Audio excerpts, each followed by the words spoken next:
y'all. I've been eating like a fool lately. I'm all bloated. That is never cute.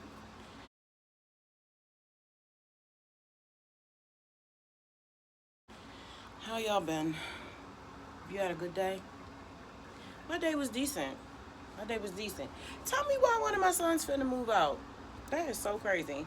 So he was organizing his little room and stuff today. It's cool. I don't really feel any type of way. I'm low-key relieved because he's messy. In more than one way, child. But I don't know. It's a weird adjustment. Like I said in one of my other videos, I'm starting to see that my kids really don't need me in the same capacity. So I'm trying to recalibrate my life, I guess. Because I don't have to be so child-centered anymore. They are my children, but they are not little kids anymore. My little 16-year-old has her own little life. She's out with her friends. They were at the mall. She told me that I like that. Lost my mind. Like, knowing that she's outside is one thing, but then when she started telling me about her going out and all this other stuff, I keep a straight face, but on the inside, I'm just like, mad. Like, I don't want my kid in the world. Like, the world don't deserve our kids. But I'm like, what are you going to do? She's grown up. She's not a little kid. When I was her age, I had been pregnant twice. And had my own apartment, 2 jobs, and had already graduated. So, and I realized the only issue I have with my kids is them just not, like, washing their dishes. That's literally it. That's it. I really am blessed. I was a nightmare. I wasn't a nightmare when I was their age. Well, I guess you're the villain in somebody's story, right? Shoot, even Cinderella was somebody's villain, and all she did was be abused. I've got to start getting out of this house more. I don't know why I've been putting so much attention specifically on my bipolar lately. I guess because I wanted to figure out whether I was actually bipolar. Because I have spiritual sensitivities.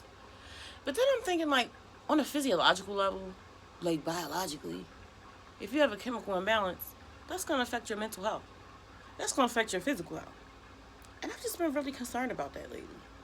And it's not I need to go to the doctors type thing. Because, child, I take my notebook to the doctors. I tell him what's wrong with me, okay? But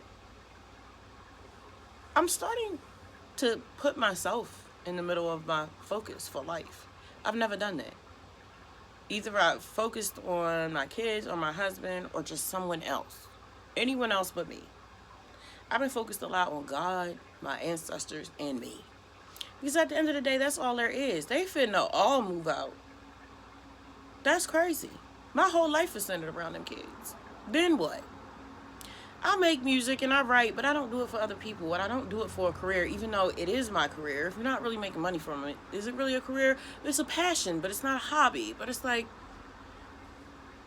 I don't know. I don't feel like I don't have a purpose. Like, I very much have a purpose. Just being alive is a purpose. We are all connected. I just feel like right now, focusing on my mental health is what I'm supposed to be doing. I could be writing music. I could be working on my book, but I don't want to. I'm not really inspired to. I want to do things when I feel like doing them. Right now, I honestly don't feel like doing anything. I don't feel as though I need to be doing anything in particular other than managing my mental health and really watching my kids. Because my son finna move in a month. My house is never going to be this way again. I just want to sit in it. You ever just want to sit in it? Whether it's good, bad, ugly, just sit in it. Sometimes when you don't feel happy, it's just like, I'm just finna not be happy. It just is what it is. I'm grumpy today. And just sit in it. Like Oscar in the trash can on Sesame Street. I don't feel sad. I just want to adjust to the change. That's what it is. That's what it is. Oh my girl, you should start making YouTube videos. You don't even have to release them, but I'm telling you, this is better than therapy. There's so many times where I'll be in the middle of making a video and I will just have a grand epiphany that changes my whole life. And it is so impactful. I'm so grateful. Thank you for being here, honestly. I just want to process. That's what I'm doing. Processing. Gotta keep it a beat when you step in the ring. That's my song. I'm just processing. my life, where I am. I'm taking account. I'm taking account of what's going on in the world, what's going on inside of me, what's going on up there, everywhere. Just taking account, looking around with fresh eyes. I've gotten so much new information this year and I've grown so much and I see things a lot differently. I see the bigger picture a lot more. I step outside of my situation, I step outside of myself to see things from a different perspective more than I've ever done. And I'm just trying to figure out where you want to go from here, girl, because you literally can do anything. Your kids growing up and moving out changes your entire life.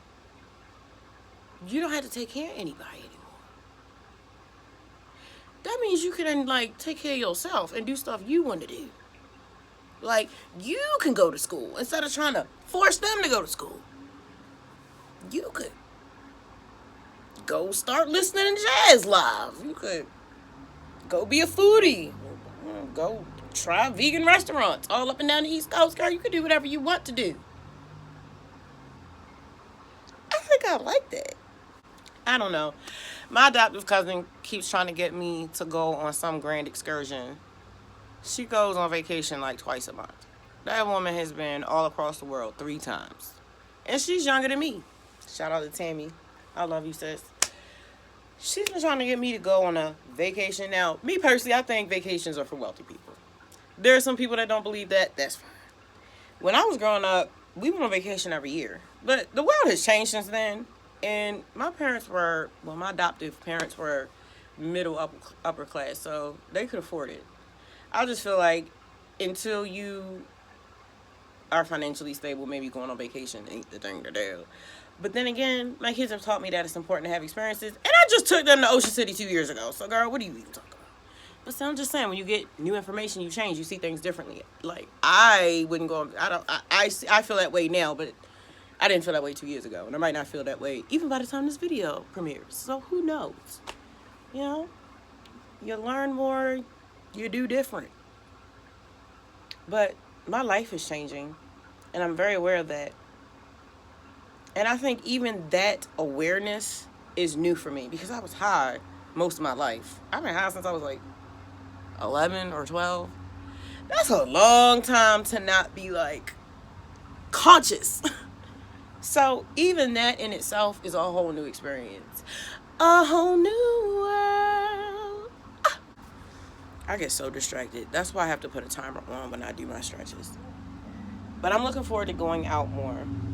Brad wanted me to go to Baltimore with him tomorrow. I'm just not going to. For some reason, on some Nipsey Hussle stuff, I keep thinking if I go back home, I'm finna get killed. I ain't never had a gun pulled on me in my life back home. Ever. We were about to get a gun pulled on us because we hopped in a ride and we did not pay him. And he went to his trunk. He was like, God, I got something for you. I got something for you. We took off down the alley. Like, we used to stay doing that. It's these things called hacks out in Baltimore. They probably have them in major cities. It's just regular people that pick up people that are going like this on the side of the road for a ride. So they're like illegal cabs. And we used to hop in them to go from the county down to the city with no money at all. Because we would just go down to... This is how Baltimore was when I was growing up. You would just get your homegirls, go downtown, and just walk around. And guys would just offer to smoke with you. They would buy you food. Y'all could hang out all day. They were usually hustlers. But, like, they were very generous. Like, you make thousands of dollars a day. Don't nobody care. They just wanted female company. So we would just chill. We would just smoke. We don't even know their name. They'd just be rapping and freestyling and walking around, drinking, smoking, driving around. Then they drop us off. I don't know. The world is not like that anymore.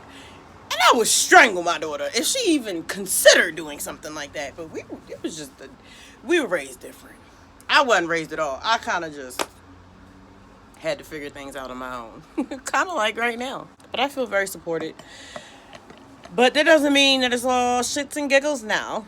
There are days when I feel like super low and I don't want to get out of bed. But I always get out of bed because there was a time in my life where I did not get out of bed for like months at a time. For real.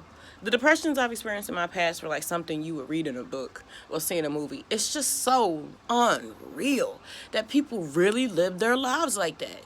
Don't come out of the room. Don't eat. Don't do nothing. I ate drugs. That's it. And cried. For years. For real. That is insane. And now, here I am, doing all of this, figuring stuff out. It's an adventure. And it's not over. I'm not even at the halfway point of my life, which is crazy. I have plans for when I'm 50 and 60. You know how a lot of people, they're like hot girls when they're younger? I'm going to be a hot girl when I'm 60. I'm going to be way too grown. And I can't wait. I'm going to have my silver hair and I'm just going to be on cloud nine, not be worried about anybody, telling everybody about their stuff. And just be everything. Like, I'm going to be the toast of the town when I'm 60. But right now, I feel like I'm in spiritual college. I feel like I'm growing in the Lord. Like, God and I got some things to work out. And it's just like been me and God, really. Don't have any family walking around outside of my kids. So, like, connecting with my ancestors is not just something cool to say. It's something that's meaningful to me. I really don't have anybody. And they mean the world to me, honestly. Never, ever met them, but I feel them in me. I can feel them. And I talk to them. I ask them if I'm doing what they want me to do. You know what I'm saying? Like, I treat them exactly how I would treat family if they were actually here. Which, that's another thing. I'm definitely going to send my DNA to Ancestry.com. Do I want to? No. Do I think Men in Black going to be at my door and drag me to some underground facility in the middle of the night? Y'all not going to hear from me again? Yes. Yes, I do think that's going to happen. But you know what? It might not. Okay? And I really, really, really want some answers about my life. I at least want to know my ethnicity. That would be nice. You know? I don't need to meet the people that gave me up. I don't need to interrupt anyone's life. But I've been walking around my whole entire life just feeling disconnected and lost because I don't have anything to hang on to. Like, I am this, I am that. So I had to constantly just recreate myself to the point where I'm just like this, I feel like this fictitious thing that doesn't really exist because I have no roots to hold on to. You know? That's how I became a people watcher, which is why I didn't think my husband stalking me was weird. Lord. We grow, we change. I thought that was romantic. Girl, sometimes I look at the younger version of myself like, girl, who raised you? Oh, yes, nobody.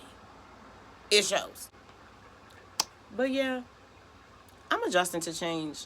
I guess, well, I've accepted life on life's terms.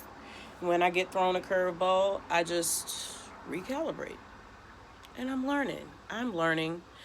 But right now, I'm not pressing myself too much. If I get a chapter done in my book, I get it done. If I work on some music, I work on some music.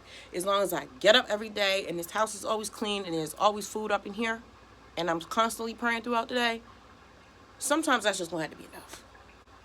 Thank you for spending time here with me in Fury World. I love you so much. If you're interested in hearing my music, it's available under my artist name, The Fury of Abyss, on every music streaming platform worldwide. I worked very hard for that. I'm very proud of what I've built. I love you. I'll catch you in the next episode. Don't be too hard on yourself, girl. We all just here trying to do our very best. Some of us aren't, but I know we are. Or you wouldn't be here. I love you. Peace.